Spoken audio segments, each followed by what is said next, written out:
Assalamualaikum warahmatullahi wabarakatuh. Selamat siang. Di sini kami dari kelompok 5 akan mempresentasikan tugas fisika biologi. Kami akan mempresentasikan mengenai talasemia. Di sini saya Sulis Agustina sebagai moderator dari kelompok 5. Mbak, saya lagi ngajar ya. Sebelumnya saya akan memperkenalkan anggota dari kelompok 5, ada Denny Kurniawan, Eva Nurjana, Lala Kristina Yanti, saya sendiri, Sulis Agustina, dan Vanessa Enji Aurora. Untuk penjelasan materi selanjutnya, saya akan serahkan kepada rekan saya. Dipersilahkan. Talasemia. Talasemia merupakan kelainan darah yang diakibatkan oleh faktor genetika, sehingga menyebabkan protein yang ada di dalam sel darah merah atau hemoglobin tidak berfungsi secara normal. Zat besi yang diperoleh tubuh dari makanan seharusnya digunakan oleh sel tulang untuk menghasilkan hemoglobin. Fungsi hemoglobin dalam sel darah merah karena ia akan mengantarkan oksigen dari paru-paru ke seluruh anggota tubuh. Mereka yang mengidap talasemia memiliki sedikit kadar hemoglobin yang berfungsi dengan lebih baik. Oleh karena itu, tingkat oksigen dalam tubuh pengidap talasemia pun ikut rendah.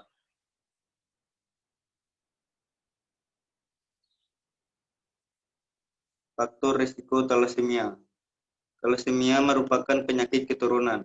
Oleh karena itu, faktor risiko utama dari talasemia adalah mutasi genetik yang diwariskan dalam keluarga.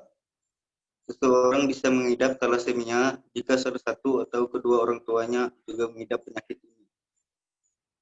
Selain itu, ras dan etnis tertentu juga meningkatkan risiko penyakit ini. Pasalnya, kelainan darah ini akan lebih mungkin dan umum dialami oleh orang-orang Asia, Mediterania, dan keturunan Afrika Amerika.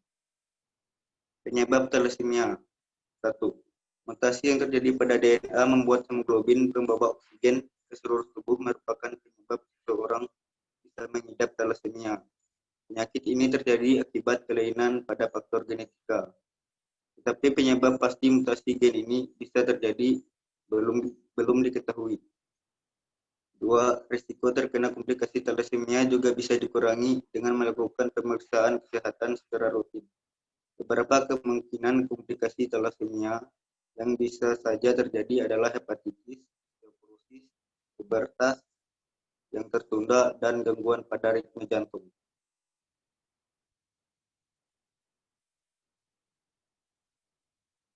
Gejala talasemia. Gejala talasemia yang dialami oleh setiap orang itu berbeda-beda, tergantung pada tingkat keparahan dan tipe talasemia yang diidap. Supaya bisa bekerja dengan normal, hemoglobin memerlukan 2 protein alfa dan 2 protein beta. Kelainan pada protein alfa dikenal dengan talasemia alfa, dan pada protein beta adalah talasemia beta. Jika terjadi banyak mutasi pada material genetika yang membuat hemoglobin, talasemia yang diidap akan parah. Untuk kasus yang parah, transplantasi darah sering dibutuhkan. Namun jika mutasi yang terjadi sedikit atau terbatas, maka gejala bisa lebih ringan. Contoh gejala pengidap talasemia adalah berat badan yang rendah, mengalami gejala anemia seperti sesak napas, dan mudah lelah dan sakit kuning.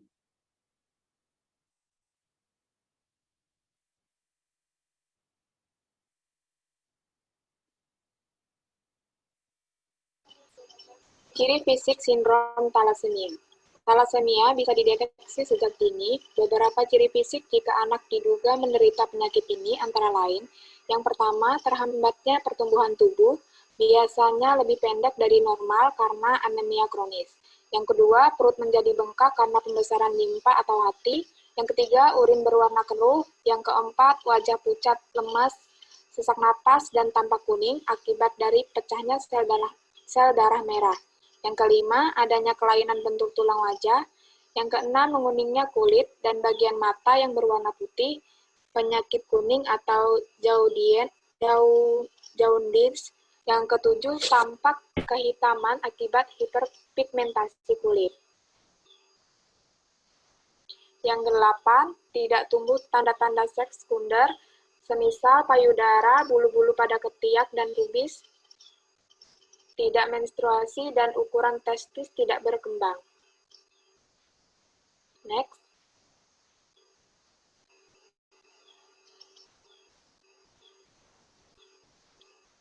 Adapun ciri yang dapat dilihat dari melakukan pemeriksaan fisik adalah sebagai berikut.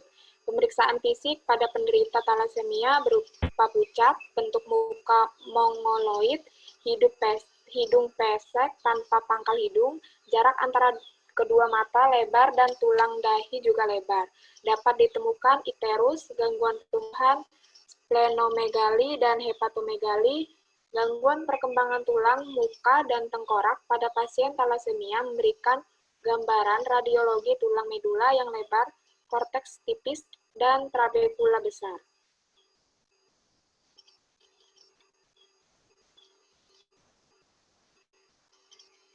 Talasemia dibedakan menjadi dua, yaitu talasemia mayor dan talasemia minor.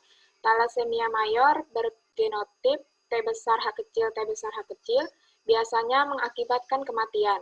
Sedangkan talasemia minor bergenotip T besar H kecil, T kecil, H kecil, tidak mengakibatkan kematian.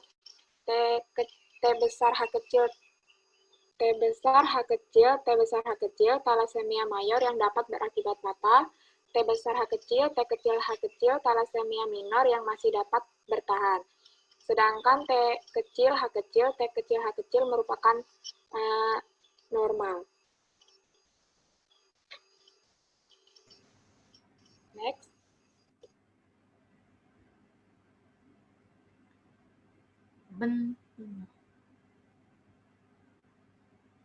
Bentuk kelainan autosom talasemia.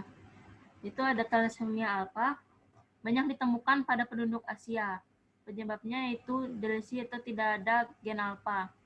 Delesi dapat terjadi pada 1, 2, 3, atau 4 gen, sehingga menentukan tingkat keparahan pasien. Dapat dilihat di tabel, ada delesi 1 gen alfa, dinamakan dengan alpha thalassemia 2 atau silent thalassemia. Efeknya itu kelainan fungsi darah ringan. Lalu 2 gen alpha yang dinamakan dengan alpha thalassemia 1 atau thalassemia alpha trait. Efeknya yaitu anemia ringan. Yang ketiga ada 3 gen alpha dinamakan dengan HBH diesis. Efeknya anemia berat. Dan yang terakhir ada 4 gen alpha HB Bars hydropetalis, yaitu efeknya fatal pada bayi. Next.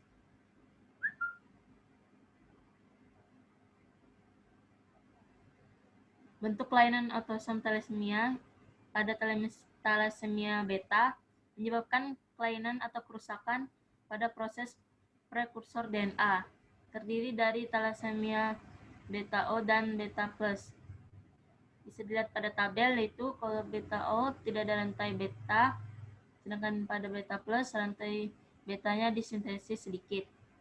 Pada beta O, bila homozigot tidak ada HBA. Pada beta plus, bila homozigot sedikit HBA, jadi anemia berat dan perlunya transfusi darah. Dan pada beta plus atau B plus itu bila terjadi heterozigot, terjadi anemia ringan dan tidak perlu transfusi darah. Next. Ini contoh gambar thalassemia beta mayor. Tampilan wajah seorang anak yang menderita thalassemia B mayor. Tengkoraknya menonjol dengan tulang frontal dan parietal yang menonjol dan maksila membesar. Next.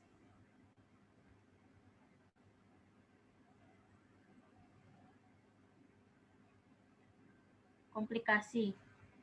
Komplikasi yang dapat terjadi yang dapat terjadi, yang pertama adanya komplikasi jantung.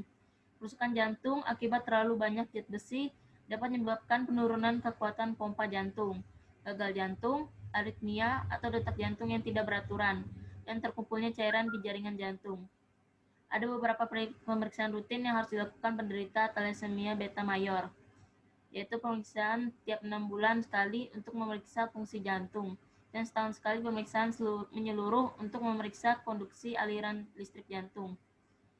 Perawatan untuk meningkatkan fungsi jantung dapat dilakukan dengan terapi kelasi yang lebih menyeluruh dan mengonsumsi obat penghambat enzim konversi angiotensin. Yang kedua, komplikasi pada tulang. Sumsum tulang akan berkembang dan mengaruhi tulang akibat tubuh kekurangan sel darah merah.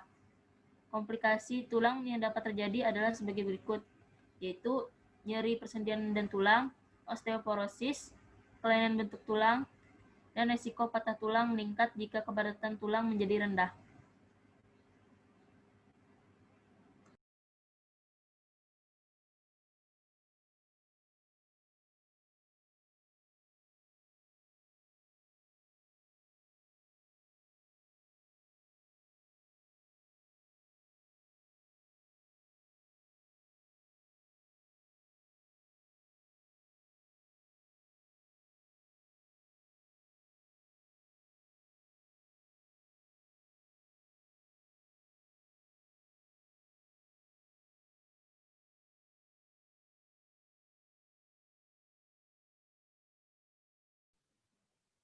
Selanjutnya, komplikasi yang terjadi pada pembesaran limpa splenomegali. Pembesaran limpa terjadi karena limpa sulit untuk mendaur ulang sel darah yang memiliki bentuk tidak normal dan berakibat kepada meningkatnya jumlah darah yang ada di dalam limpa. Sebentar dulu, maaf. Membuat limpa tumbuh lebih besar. Transfusi darah yang bertujuan meningkatkan sel darah yang sehat akan menjadi tidak efektif jika limpa telah membesar dan menjadi terlalu aktif, serta mulai menghancurkan sel darah yang sehat. Splenektomi atau operasi pengangkatan limpa merupakan satu-satunya cara untuk mengatasi masalah ini. Vaksinasi untuk mengatasi potensi infeksi yang serius seperti flu dan meningitis disarankan untuk dilakukan jika anak Anda telah melakukan operasi pengangkatan limfa. Hal ini dikarenakan limpa berperan dalam melawan infeksi. Segera temui dokter jika anak Anda memiliki gejala infeksi seperti nyeri otot dan demam karena bisa berakibat fatal. 4. Komplikasi pada hati. Kerusakan hati akibat terlalu banyak zat besi dapat menyebabkan terjadinya beberapa hal, seperti fibrosis atau pembesaran hati, sirosis hati atau penyakit degeneratif kronis di mana sel-sel hati normal menjadi rusak, lalu diganti oleh jaringan perut, serta hepatitis. Oleh karena itu, penderita thalassemia dianjurkan untuk memeriksa fungsi hati tiap 3 bulan sekali. Pencegahan infeksi hati dapat dilakukan dengan mengkonsumsi antivirus, sedangkan mencegah kerusakan hati yang lebih parah dapat dilakukan dengan terapi kelasi.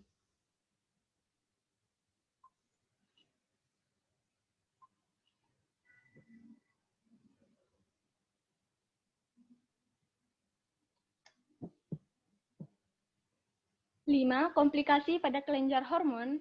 Sistem hormon diatur oleh kelenjar pituitari yang sangat sensitif terhadap zat besi. Para penderita thalassemia beta mayor, walaupun telah melakukan terapi kelasi, dapat mengalami gangguan sindrom hormon. Perawatan dengan terapi penggantian hormon mungkin diperlukan untuk mengatasi pertumbuhan dan masa pubertas yang terhambat akibat kelenjar pituitari yang rusak. Berikut ada beberapa komplikasi pada kelenjar hormon yang dapat terjadi usia pubertas seperti kelenjar tiroid, hipertiroidisme atau hipotiroidisme, pankreas, diabetes. Pemeriksaan dengan mengukur berat badan dan tinggi badan harus dilakukan anak-anak penderita thalassemia tiap 6 bulan sekali untuk mengukur pertumbuhannya. Sementara itu, pemeriksaan pertumbuhan pada para remaja yang sudah memasuki masa pubertas dilakukan tiap 1 tahun sekali. Dapat dilihat gambar di samping mengenai pengidap thalassemia sendiri.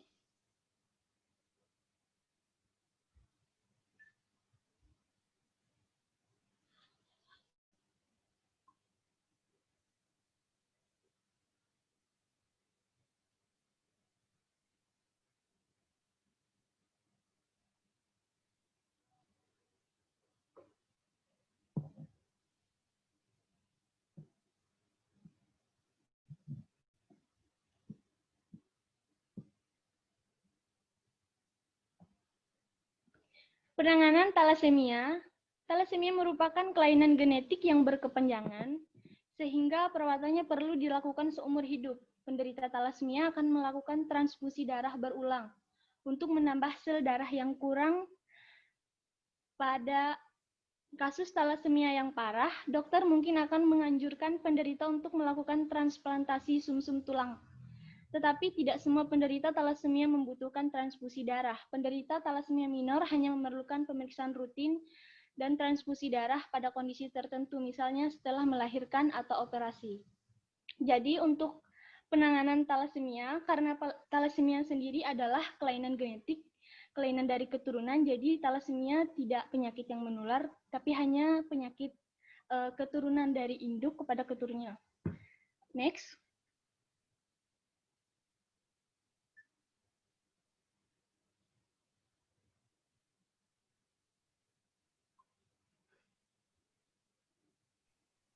Kesimpulannya, talasemia merupakan penyakit anemia hemolitik di mana terjadi kerusakan sel darah merah di dalam pembuluh darah sehingga umur eritrosit menjadi pendek kurang dari 100 hari. Penyakit talasemia disebabkan oleh adanya kelainan atau perubahan mutasi pada gen globin alfa atau gen globin beta, sehingga produksi rantai globin tersebut berkurang atau tidak ada. Di dalam sumsum tulang, mutasi talasemia menghambat pematangan sel darah merah, sehingga eritropoiesis dan mengakibatkan anemia berat. Akibatnya, produksi Hb berkurang dan sel darah merah mudah sekali rusak atau umurnya lebih pendek dari sel darah normal 120 hari. Komplikasi dari penyakit talasemia dapat menyebabkan komplikasi jantung, komplikasi pada tulang, pembesaran limpa, splenomegali, komplikasi pada hati, dan komplikasi pada kelenjar hormon.